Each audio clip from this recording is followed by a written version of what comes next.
Hello and welcome back to the NNP Symposium 2021. During this hour, we are joined by Michael Wehner. I'm going to go ahead and have you unmute and turn on your camera.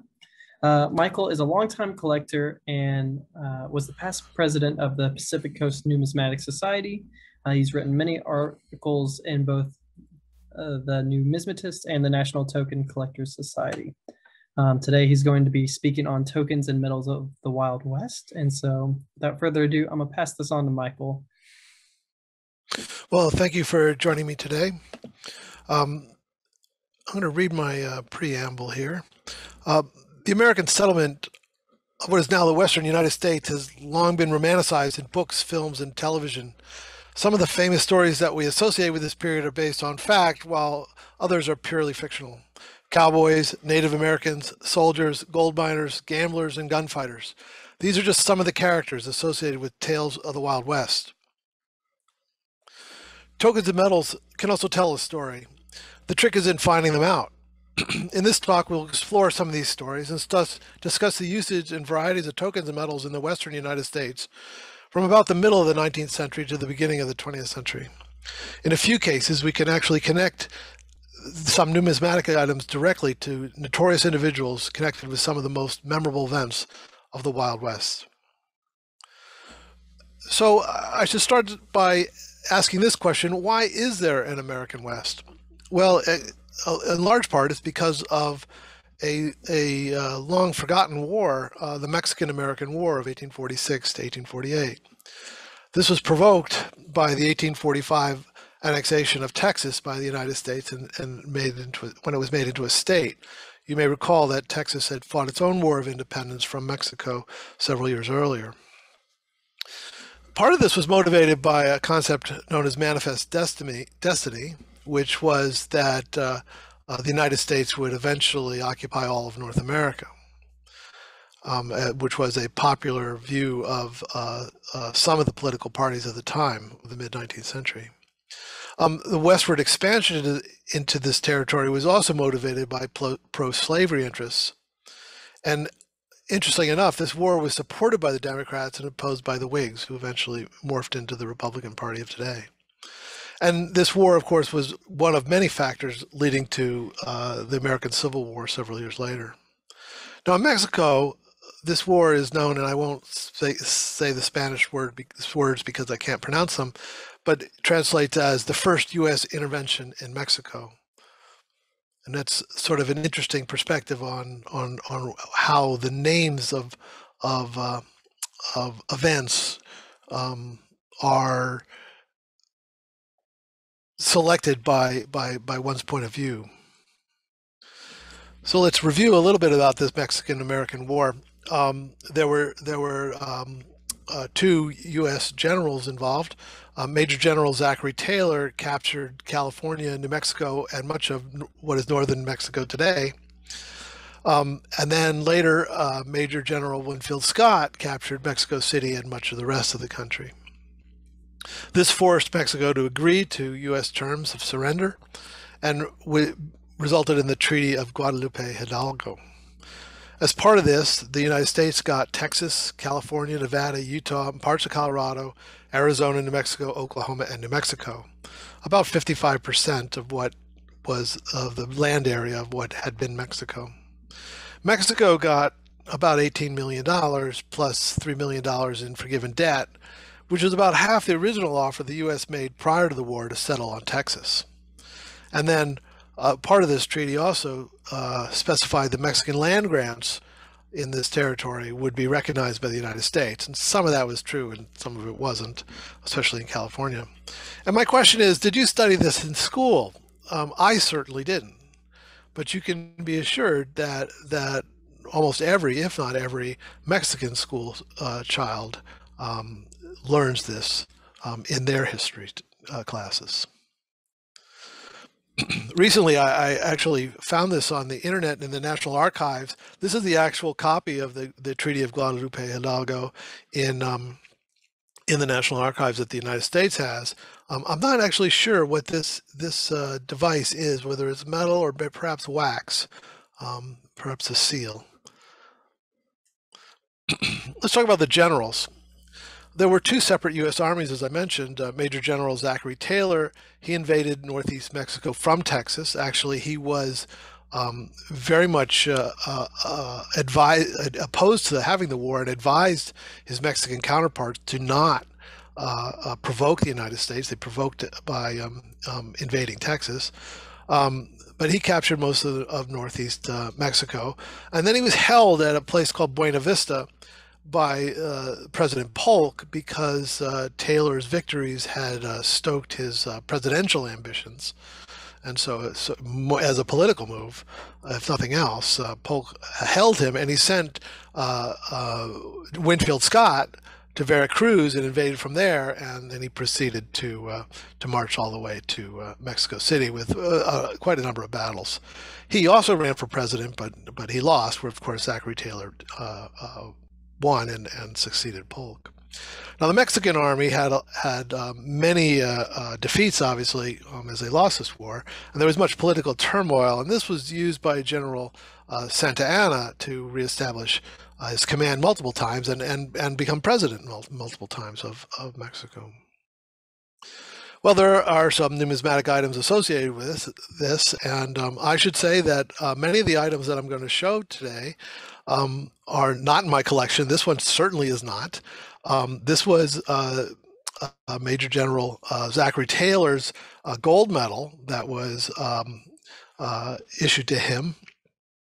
It sold in 2006. It was sold from the family, I think, and realized almost $500,000. Obviously, one of the most, if not the most expensive U.S. Mint medal ever issued, certainly up there. On one side, it has C.C. Wright's bust of then General, and at the time this was awarded President Taylor. And on the back is a scene of the Battle of Buena Vista, which was a battle between Zachary Taylor's actually much reduced army and General Santa Anna. In fact, this battle really did help Taylor's cause, presidential ambitions.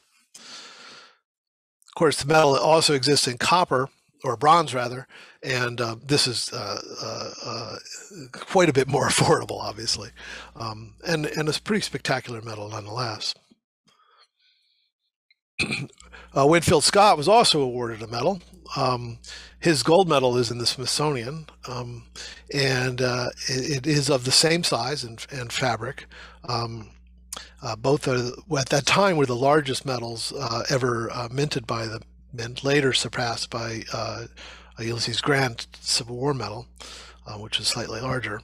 And this one has a number of the different battles on the back. So let's get right into the Wild West after the war.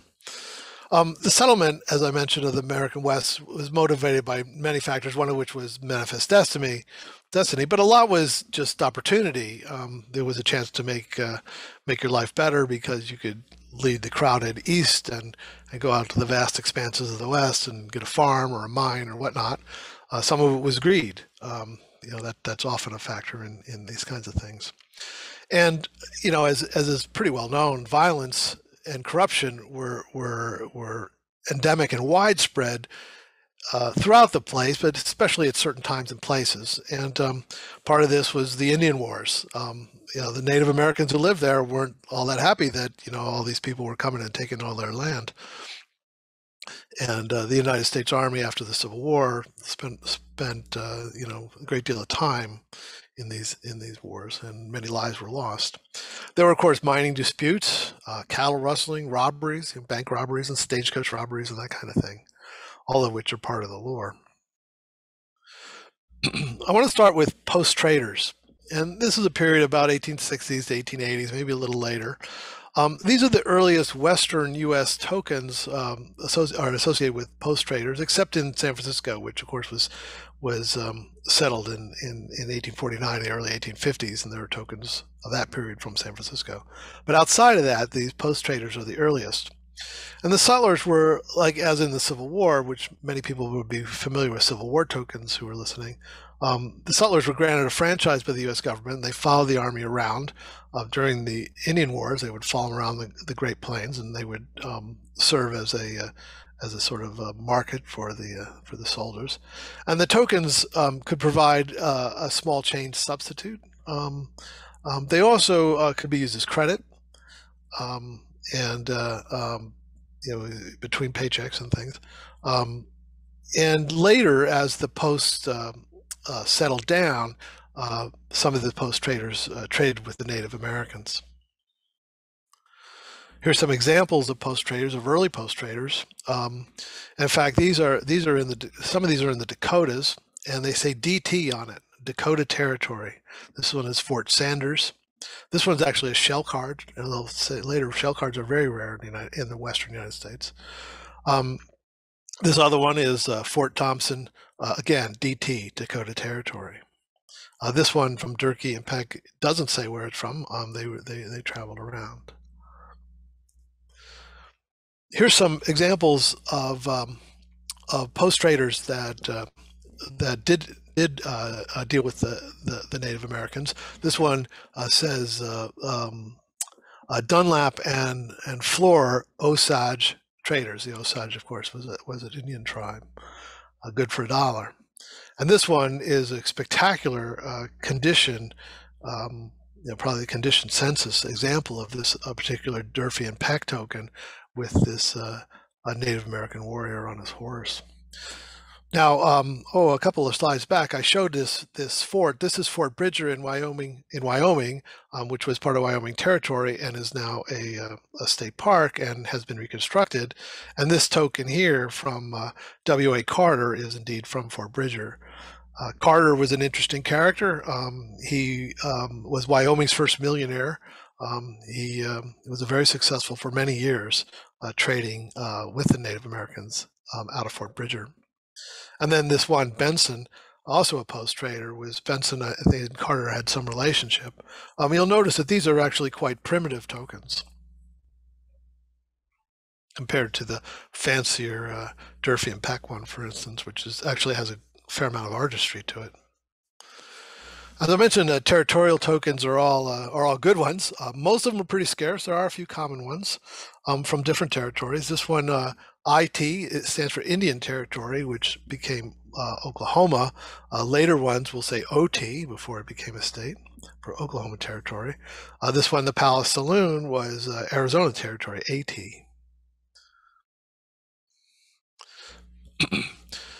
Western military tokens are popular collecting specialty. They're often expensive because they have two collector bases, the Western token collectors, but also the military token collectors, and some of them are rather scarce. This one from Nogales, which is a border town in Arizona, is relatively common. This one here, the 3rd Battalion, is actually a Maverick. We don't know where that one was from. It's presumed to be the Western United States, probably California. It has a California maker, the Moisey Clinker Company in San Francisco. Fort Baker is in the city of San Francisco now, and the Benicia Barrack Exchange is actually really interesting because Benicia is a town on the eastern side of the San Francisco Bay, and it has a connection to the 1856 Vigilante Committee, which I'll talk about later, which in that when that uprising happened, William Tecumseh Sherman, who was a banker at the time, later become the general who burned Atlanta, had actually raised a militia, and he had spoken to the commandant at Benicia Barrack to get weapons, and he initially said he would give them, but at the end he reneged and did not give the guns to Sherman, and undoubtedly that avoided a bloodbath because the Vigilance Committee was well armed, and it would have been pretty awful. Saloons. Saloon tokens are a very popular collecting category if they say the word saloon on them. And here's some pictures of some saloons. Cameras were sort of an odd thing, so when the guy came with a camera, everybody came out and stood out in front of him. There's a lot of pictures of saloons like that. On the frontier, much of the liquor was actually made on the premises. You call this red eye or rotgut, I think. And they were obviously very successful as they catered to the usual vices, male vices of liquor, cigars, gambling, and prostitution, not necessarily that order. So here's some examples of some better saloon tokens. The Leadville is a highly collected town. This one has a good name to it, the Free Coinage Saloon. So obviously there's interest in that. This one from Goldfield, Nevada. Goldfield's a little more common town, but Gold Dust Saloon is a pretty cool name for a saloon token. Here some other ones from California. These are good for different things. Usually these were both a drink, a 12.5-cent drink, or just a drink. Some more saloon tokens from California of interest. This one, I think the Puck Saloon is sort of an interesting design from Paso Robles. The New California Saloon was in San Francisco. This was part of the Barbary Coast, which is a topic unto itself. But I want to talk about this particular one, the Old Ship Saloon. In 1849, during the California Gold Rush, many ships were simply abandoned in the San Francisco harbor. And a lot of these ships were used for something, warehouses and whatnot. But in 1851, one of these boats, the Arkansas, was just simply run aground. They cut a hole in the side of it, and they turned it into the Old Ship Ale House. And this was there's quite a few advertisements in the newspapers at the time advertising their wares, and that they had fresh English ale and that kind of thing. In 1859, this particular building that you see here, this picture I took, was built on top of the ship and remains today. Over the years, it was a saloon, it was a hotel, it was a brothel, it was a crimp joint. A crimp joint is a very dangerous place where the bartender might slip you a Mickey, and you would wake up on a boat headed to China, and be forced to work on that boat. That's called being shanghaied. You may have heard that. In 1999, the owner of what was then called Bricks renamed it back to the Old Ship Saloon, and the E. Clampus Vetus, hard to describe, a drinking historical society or a historical drinking society, I'm not sure which often goes around and puts up historical plaques, put a plaque on the side of the building here, and you can see it. And they came in their fancy dress and gave bombastic speeches and all. It was quite fun. They issued a token that day based on a copy of a token owned by a colleague and mentor of mine, Jerry Schimmel, of a turn of the century token. And this is one of the restrikes. Now this one may be ugly, but it is from the Old Ship Saloon. It's the other variety. This particular token is extraordinarily rare. I know of at least 2 examples, possibly 3. One was in Jerry's collection, this one. And this one was dug on the San Francisco Peninsula, where some metal detectors found a dump site from the 1906 earthquake. So this token actually went through the fire. That's why it's so beat up. But as I said, it's extraordinarily rare. The third one, I think, may have been in the late Ron Lurch's collection. Now, Ron Lurch was a great friend and mentor to me. He was also the last great California collector who collected the whole state. The previous generation of collectors, that was a reasonable thing to try to do. Today, it's gotten too expensive, and I think California is I don't think that anybody is trying to collect the whole state. Some of the other Western states, there are people who are trying to collect the entire state. It's a challenging thing to do, obviously. Gambling. So, why are so many tokens the size of a nickel? Well, certainly a beer or a cigar often cost a nickel around this time, but the real reason is the slot machine. So all these good for 5-cent tokens are the size of a nickel because they fit in a slot machine. Now, it turned out the slot machine was also invented in the West. It was invented in San Francisco by Charles Fay. The first one was a Liberty Bell slot machine. This is the one-armed bandit. His great-grandson Marshall Fay wrote the definitive coffee table book on these devices. It's actually quite fun to read. These say good for 5 cents in a trade. Obviously when they first started the slot machines, you just put a nickel in. But as laws changed, the tokens replaced the nickels, and at some point the words on the back, which originally just said 5 cents, had changed to be good for 5 cents in trade. And that evolved, and you can date the tokens a little bit to what the wordings are. Let's talk a little more about reverse denominations. These 4 tokens on the bottom are all from Nevada. This one, the Nevada Saloon in Manhattan, Nevada, was good for 25 cents, 2 bits. The Lafayette Hotel in Winnemucca was 1 bit, 12.5 cents. And in Millers, Nevada, it was half of that. This one was probably good for a beer. So beer is a little more expensive in Nevada than it was in some of these other places where it was only a nickel. In Rhyolite, which was a mining town, Rhyolite's a very collectible town, things were more expensive because the miners had money, and so a drink was 15 cents. This one here is a little unusual. It's good for 7.5 cents in merchandise. I'm figuring this was probably 2 drinks for 15 cents, but I don't really know. Sometimes the denominations are in words. This one from King's Saloon, so it's good for a drink. This one's good for a drink for a cigar in Montana. 12.5 cents at the bar, good for a cigar. This one's from the American Borax Company in Crystal, Nevada, was good for 1 meal. This was probably given to the borax miners to get their lunch. Some more unusual denominations, the Pony Saloon. The Pony Saloon, we'll see that again, I'll talk about it later, was good for a smile. Now, it's thought that a smile actually meant a drink. This one was for a piano, you put it in a player piano and get a tune.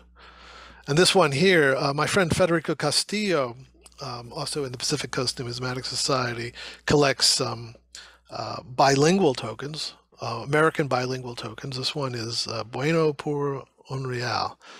So it's a Texas token, a border town in Texas, but written in Spanish. The vast majority of bilingual American tokens are in Spanish, but there are some German ones and maybe a few French ones from the Midwest.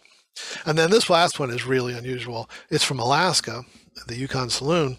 It's good for dog salmon or drinks. That's a very good token because it's first of all, it's Alaska, which is always good. They're highly collectible, but it's such an unusual reverse that makes it a very desirable piece. Some people collect by pictorials. This one here in Portland, the fellow was so proud of his saloon, he put his picture on it. This one from Omaha shows a Native American in his regalia on one side and the cornucopia on the other. And this one from the Hiawatha Club shows the actual club. And so you can see the appeal of pictorials, but it is Texas where pictorials really go into their glory. Texas must have more pictorial tokens than any other state. This one here, the white elephant, is a common theme, the elephant. This is a conditioned census piece that Dwayne Faisal had.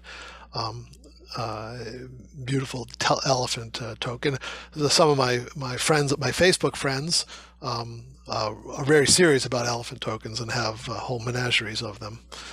This one here, the cattle exchange, has a cow on it, and then several Texas tokens have the Alamo on them. Now this other token is of special interest because the Two Brothers Saloon was in San Antonio. That's a very, very, very desirable token. And the King and Ward elephant token in Miles City, MT's Montana Territory is another desirable token, but this token has both of them on it. This is thought to be a mule that was made by the token manufacturer, which was in St. Paul, Minnesota, and distributed as an advertising device. It does not seem to sell tokens. It does not seem that these two institutions were related in any way. And then to finish up on pictorials, of special interest is one from Rhyolite. This is a very expensive token. It's going to be several $1,000s if you could find one, and you won't be able to find one because there's not very many. But the miner from Rhyolite makes it appealing to many. Now this particular miner device from the die sinker LH Moisey in San Francisco was used at least one, if maybe only one other time, on a Mexican token. Another mining town, copper mining, I think it was. And that one's less money, but still hundreds. Billiard tables. Now, the billiard table makers supplied all sorts of items to saloons, including tokens, and the important makers were all in San Francisco. Here's some examples of them. There's a whole book on Brunswick Balky tokens published some years ago by the TAMS, the Tokens of Metal Society. This one was the Climax Saloon, and this is Bennett. The problem with these, of course, is that it doesn't say where they're from. They're Mavericks. Many of these Brunswick Balky tokens look like this and are difficult to identify as to where they are, to attribute them. This one from San Ardo, California, is actually unique.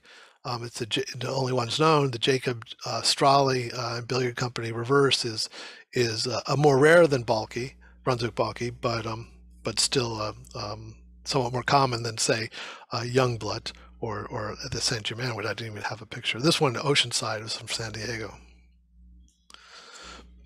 Mirrors. Now, you're saying mirrors, those aren't tokens or metals. Well, actually, they are kind of tokens if they say good, were considered to be tokens if they say good for something on it. These all are good for 12.5 cents in trade.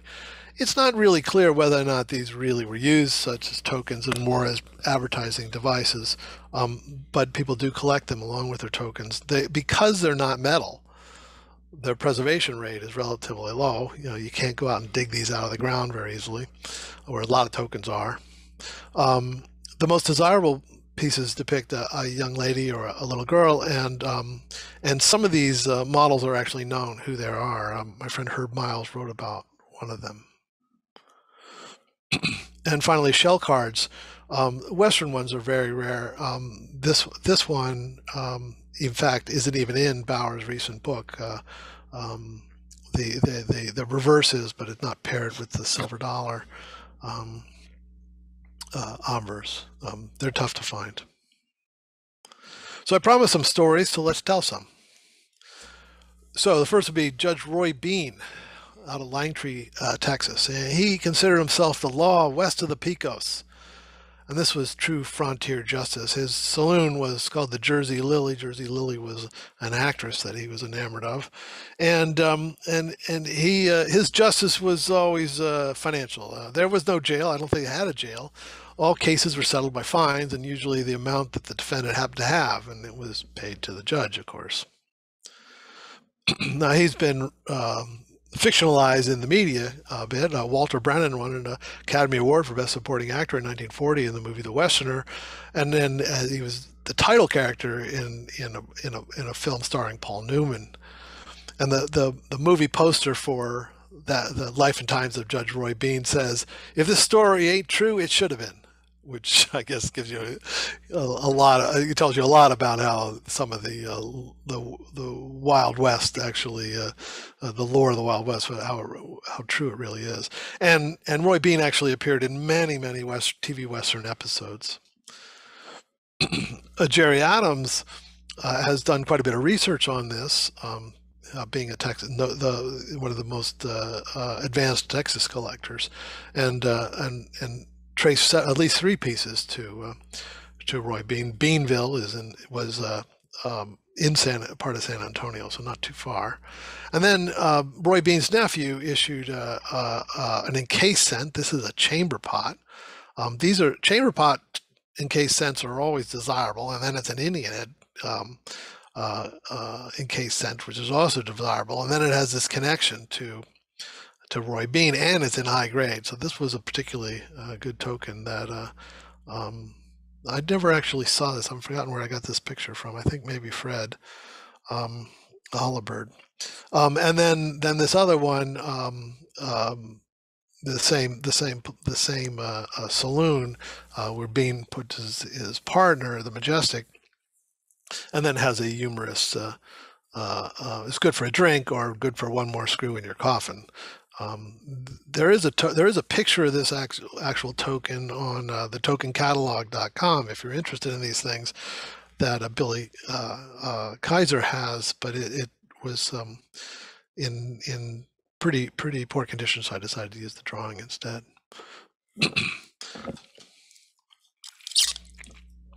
Now, most of you will know about what happened October 26 in 1881 in Tombstone, Arizona. That, of course, was the gunfight at the OK Corral.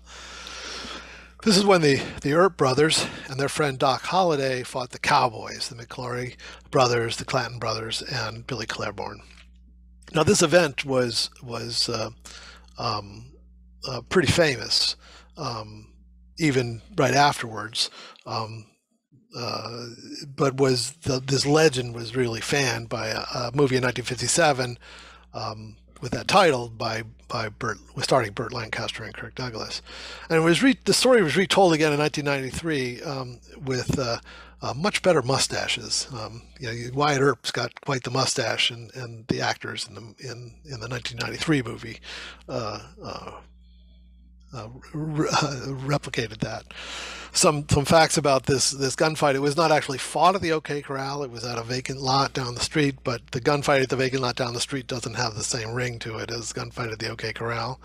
It was a very violent event. They estimated that 30 gunshots were fired in a half a minute, and only Wyatt Earp escaped injury, and he parlayed that into some notoriety in an autobiography, and that's part of the reason why we know about this event, because of the way Wyatt retold the story.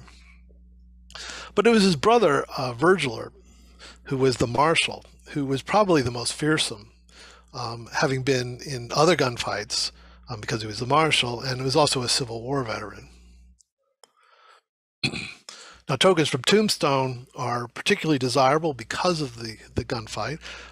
Earlier we saw the Pony Saloon, and indeed here's one, the Pony Saloon, where it tells you it is from Tombstone, Arizona. A horde of these came on the market some years ago, but they're so desirable that they're still command a couple of $100 each, despite the fact that there are dozens of them.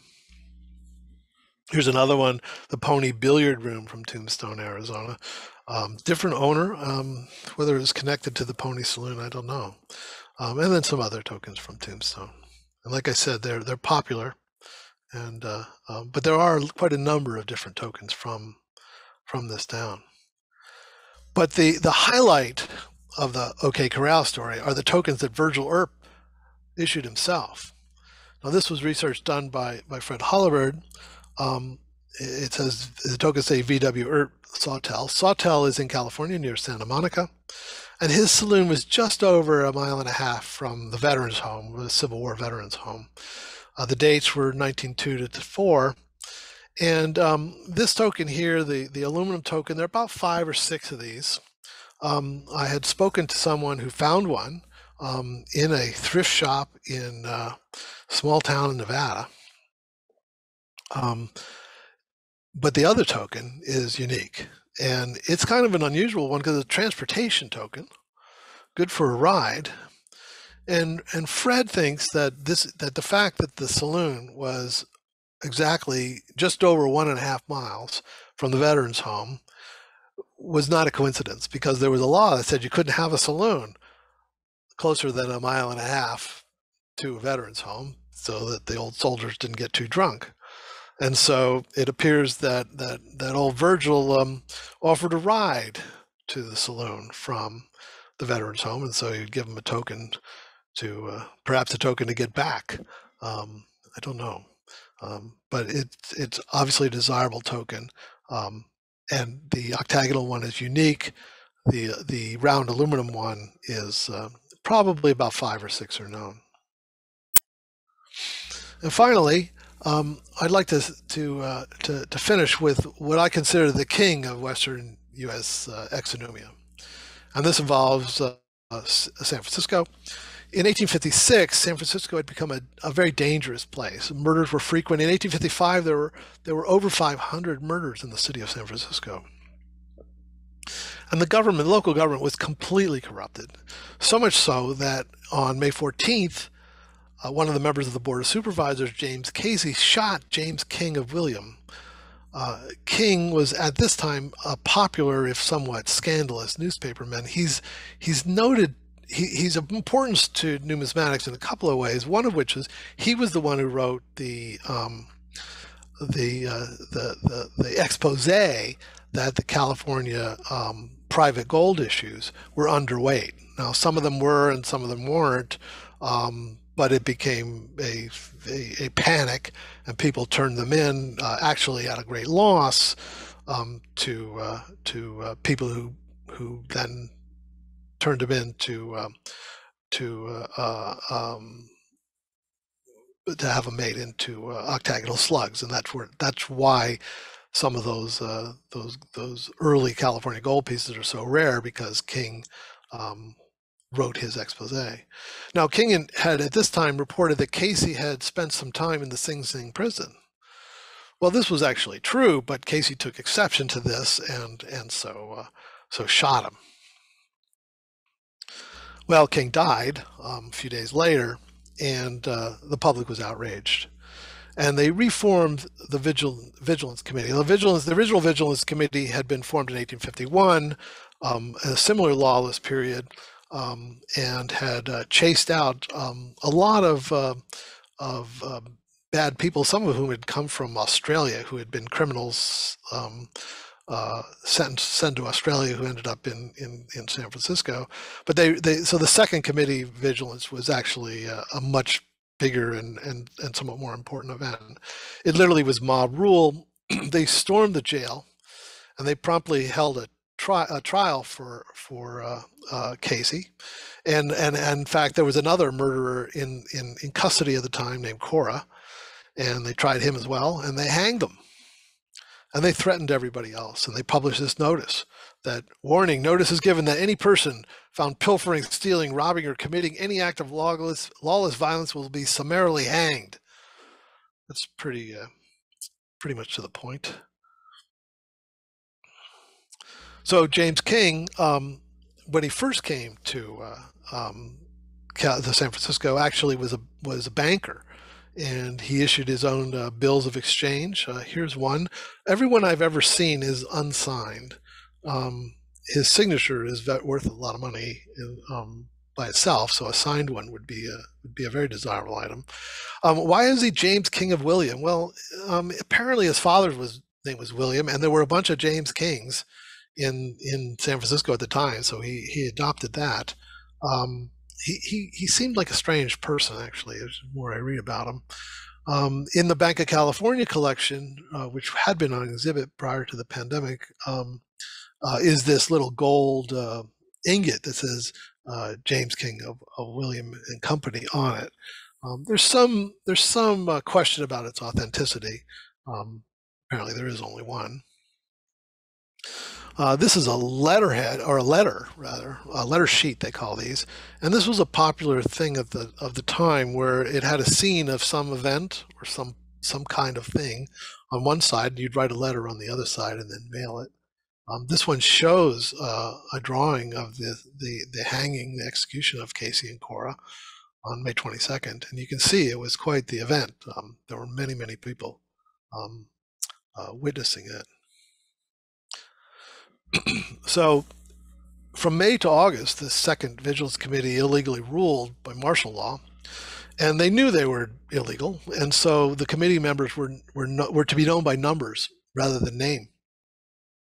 Over 9,000 people joined this Vigilance Committee, which is why, if Sherman had raised his militia and gotten the guns from the Benicia barracks, it would have been a bloodbath, but that was not to happen. They hanged Casey and Cora. They hanged two other guys. They chased a lot of people out. For $5, a member could get a certificate, which are obviously rare today. And also for an unknown sum, a member could get a silver badge. And about 21 of those have been traced to survive today. Half of those are numbered with the member numbers, and about half of them are museums. Badge number 1 was issued to William T. Coleman, who was recruited to reconstitute the first Vigilance Committee of 1851. And this medal exists. There was some concern that it didn't, but it does. It is deep in the Smithsonian collection. The late Dick Doty was able to find it for me and take a picture of it. But it took a long time to find. And the first time we tried to find it, we could not. The medal itself was made in San Francisco by Achille Vachon and Marc Giron, both who tragically drowned in 1859 in a ferry incident. The important thing is, when we see the medal, is that these are the two makers, which Bill Hyder and I learned recently in an article we published in the Missionist on a similar medal. And this is in contrast to some erroneous information in the Ford sale catalog.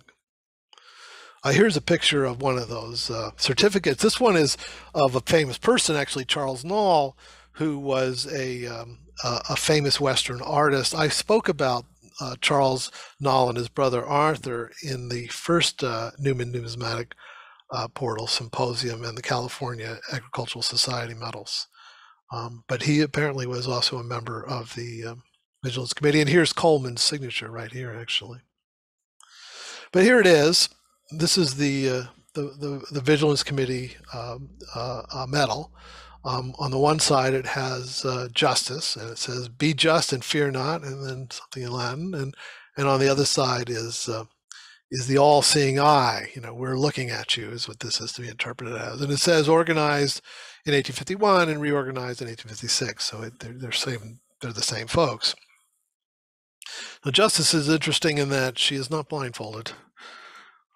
She has her sword and her scales. And here's V and G, Vachon and Giron. If that's the king, then this may be the pretender. This one's in tin. I mentioned there were 21 silver ones known. There are only 2 tin ones known. This one and then another one that the dealer Paul Bosco handled many years ago, who told me that it was actually pretty pretty poor condition. It's unknown as to what this one, why they made them in tin at all. Was this done later? It's not known. For a reunion, perhaps, who knows? So I hope that this brief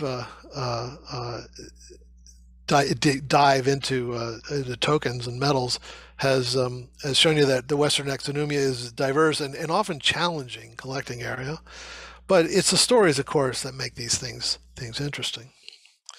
And finally, I'd like to do an unashamed plug for my club, the Pacific Coast Numismatic Society. And if you like to watch numismatic videos, we've been recording all of our presentations since the pandemic, and they're available on this website. And there are a wide variety of topics, some of which are exonumia. So thank you, and we can go to questions. Absolutely. Thank you, Michael, for the great presentation. Once again, audience members, remember that you can use the Q&A feature on your device to submit questions. And it looks like we have about like 5 minutes or so to answer some of these. So we'll go ahead and get right to it. All right. First one, what was a shell card and how was it used? Well, shell cards are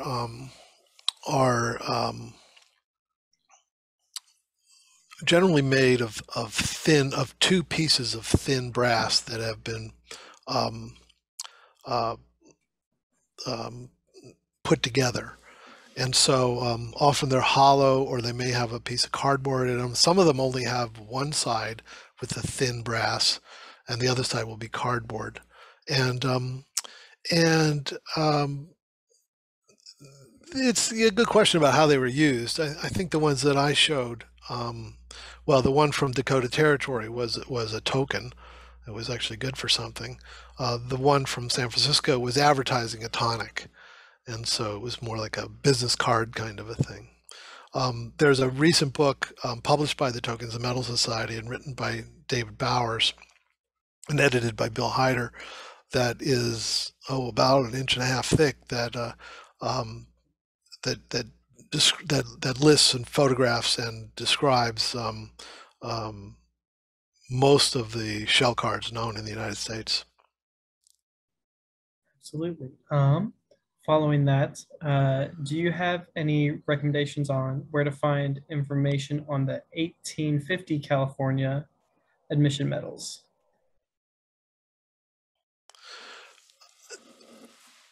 I'm thinking that you're referring to the admission day medals that were issued, I think, in 1900 as mementos of celebrations of that event. Actually, I'm unaware that anybody's written anything about those particular medals. So no, I'm afraid I don't have any real information about that. It just needs to be written at some point, but it's Yeah, definitely that's a something that needs to be written. The internet will have some information about the event itself, but the medals, that's a good question. absolutely. Next one, not a just a fun comment. Excellent presentation. Enjoyed learning about a new era of collecting. Thank you very much. Um, Following that, are there any known Chinese language tokens from the Gold Rush era? Oh, yeah, that's a really good question. Yes, my colleague and mentor, Jerry Schimmel, has written the book on Western United States Chinese American tokens. This is an exceedingly difficult um, uh, area to collect if you don't speak Chinese, which Jerry does not. But he and I live in San Francisco, and we have many Chinese American friends, some of whom do. And so Jerry has been able to identify many of these tokens and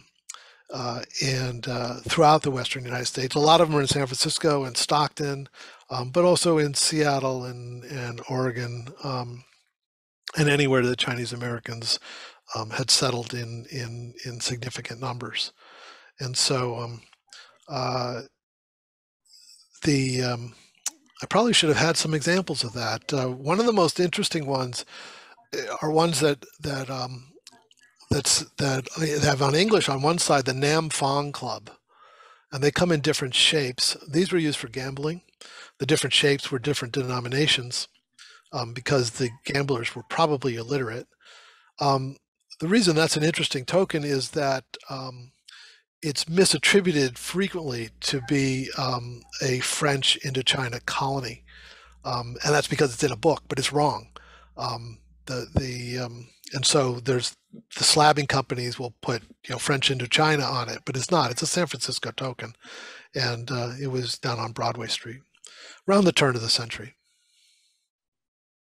Wow, that's a whole other area, and I guess just shows how much diversity there is in that type of collecting. Yeah, I didn't. I really didn't. I tried to talk a little bit about collecting strategies, and I didn't put any specific slides on it because I realized that there's about as many different collecting strategies as there are collectors, and that's the thing to do, is to figure out whatever it is that you're interested in and try to run with it. And undoubtedly what will happen is you will define your parameters of what your collection is going to be, and then you say, oh well, actually I'll expand it a little more because this is interesting in that direction. That's one of the beauties of collecting exonumia. That's great. We have another question asker. I recently heard a lecturer on Indian issues saying that a medal was issued to soldiers who fought at Wounded Knee by the government. Do you know anything about these medals, if this is true? Or I don't know, but I don't doubt it. Medals were issued to soldiers for a variety of reasons. a lot of times the issues were made by the commanding officers. Now, often the commanding officers were not normal people, but rather wealthy individuals. That's how they got to be a commanding officer. And it is a known practice that that after some particularly notable a military event, that the commanding officer would commission a medal to be awarded to the soldiers, usually in bronze to the enlisted men and to silver to the officers. Those are generally very, very rare and very collectible. I don't know too much about it. I've never owned one. Absolutely. Another question coming in. So what initially got you interested in like collecting and like researching this specific like era and these specific types of metals? Well, like most exonumia collectors, I started out with coins, and I had the fortune of having an uncle who collected tokens, and he was the one who started me when I was collecting coins when I was 6 years old, collecting Lincoln cents, like many do. But then when I was in college, he showed me his token collection, and it took me a long time to get my head around it because it isn't like filling an album, and um, and so later on I met Jerry Schimmel, and he started showing me California tokens, and I just found them fascinating. And the more you look into it, the more interesting it gets. Some obviously some items are more interesting than others. I should say that most of the items that I showed today are not from my collection, but rather are either tokens that I handled at one time, or I got from various resources, including tokencatalog.com, which is a website developed by Richard Griever, who is a well-known collector and tech expert who started this. Basically, it's a crowdsourced catalog, and so it's pretty phenomenal resource. Absolutely. Another question asker wanted to ask about what were some of the topics you wrote about writing articles for like for what you'd mentioned. Oh, okay. Yeah, that's good. Well, I would urge you to go to the Newman Numismatic portal and watch the talk that I gave then about the California state agricultural metals. And I wrote a pair of articles for the Metal Collectors of America on that particular series of metals. And that was really interesting because I learned a lot about early California history, and how California was not just about mining, but also about agriculture, that I did not know about. Bill Hyder and I wrote an article recently about a metal that is basically has this same figure on it, except instead of a sword, it's holding a shield, and it says something about the Union on it. It turns out to be a Civil War piece, and originally we thought it was made by Vachon and Giron, except that it's dated 1860, which is a year after those two guys died. And so we talked to actually die sinkers and did some close-up photography and found that no, this was done by somebody else. So that was an interesting article, or an interesting to write. It's hard to know if it's interesting to read. It's different experiences.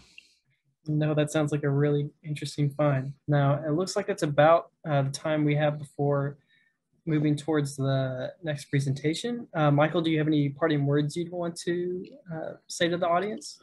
I would like to thank you for spending the hour with me. And if you're interested on more in tokens and metals, the the three organizations that I think are worth joining are the National Token Collectors Association, NTCA, the Tokens and Metal Society, TAMS, and the Metal Collectors of America, MCA. So thank you very much. Absolutely. Thank you all for tuning in. And thank you once again, Michael, for the great presentation. And we will see you all at the next presentation.